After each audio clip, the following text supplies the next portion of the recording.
Dragilor, bun găsit! V-am adus astăzi o rețetă ușoară, o rețetă de vară în care vinetele sunt vedete. Facem așadar vinete umplute cu legume și cu ceva mozzarella gratinată care să se topească delicios deasupra. E o mâncare ieftină, foarte gustoasă, se face ușor și e potrivită și la prânz și la cină. Le puteți mânca simple sau dacă vreți un fel de mâncare și mai consistent, puteți să le puneți alături o garnitură de orez, de bulgur fiert sau de cușcuș.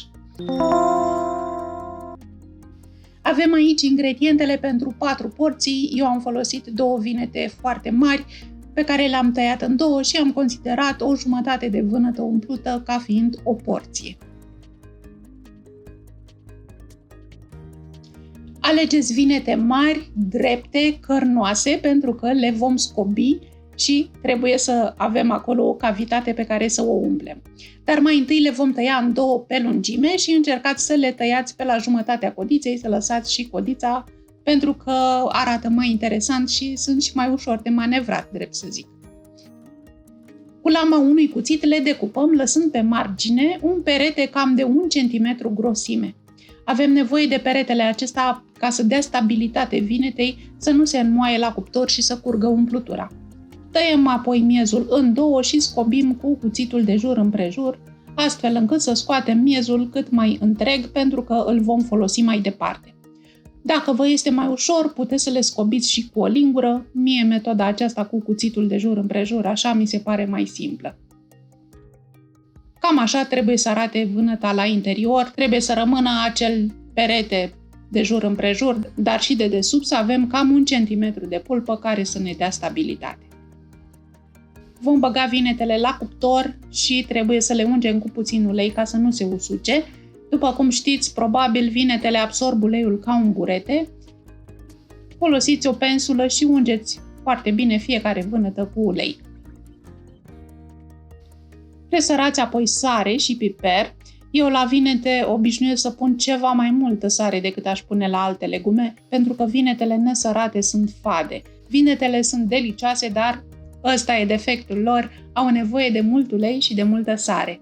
Tava cu vinete merge la cuptor la 200 de grade pentru 15 minute, în timp ce noi ne ocupăm de legumele pentru umplutură.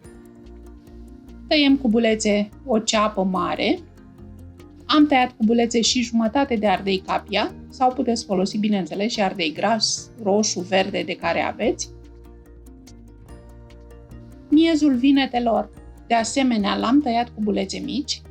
Cumva el este baza umpluturii. Pentru că e vară, am tăiat cu bulețe și 2 roșii medii. Dacă nu e vară, atunci când dați peste rețeta aceasta pe YouTube, puteți să folosiți, bineînțeles, și cuburi de roșii din conservă.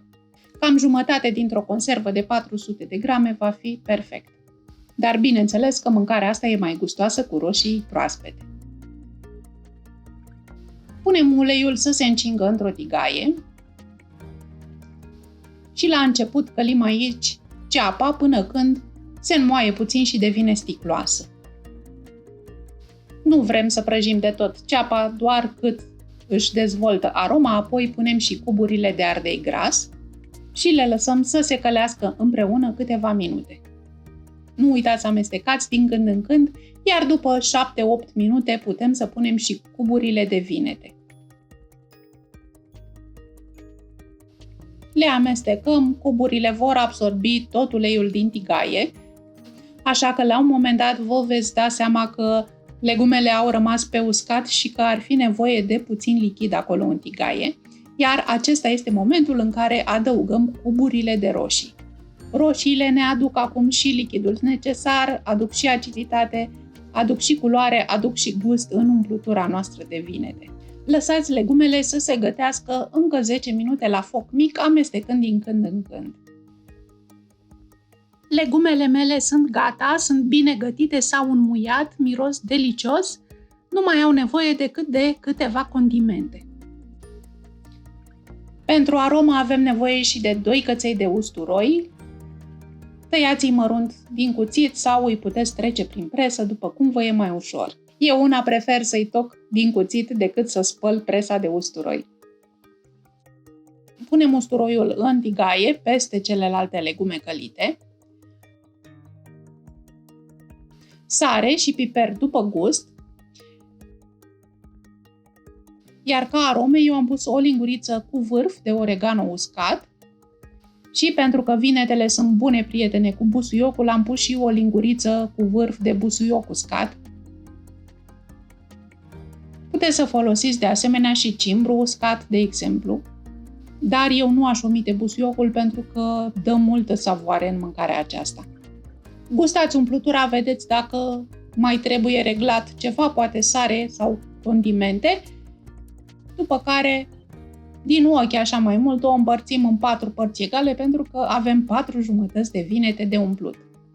Am avut o mozzarella proaspătă pe care am lăsat-o să se scurgă bine de lichid, nu vrem lichid în vinete atunci când le băgăm la cuptor, și am împărțit și bulgărașul de mozzarella în 4 părți egale pe care le-am tăiat cu bulețe. Sunt gata vinetele, le-am scos din cuptor, s-au copt, miros frumos, dar uitați că încă au ținută, se țin foarte bine, așa că sunt numai bune de umplut. Distribuim umplutura de legume pe care am pregătit-o mai devreme în cele 4 vinete scobite.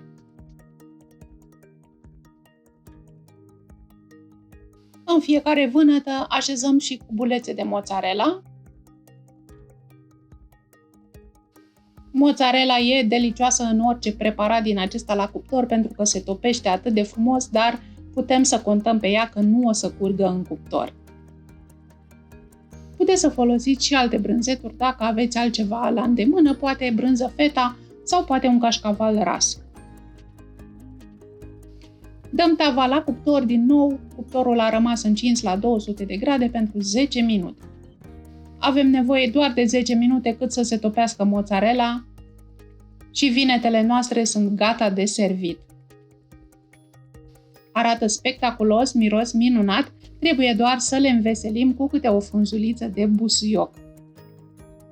Dragilor, sper că vă place rețeta de astăzi.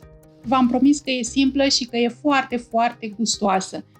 Neapărat să o încercați acum că e sezonul vinetelor, dar de altfel se poate pregăti oricând în timpul anului. Iar dacă țineți post, nu trebuie decât să renunțați la mozzarella de deasupra și aveți un preparat de post absolut delicios.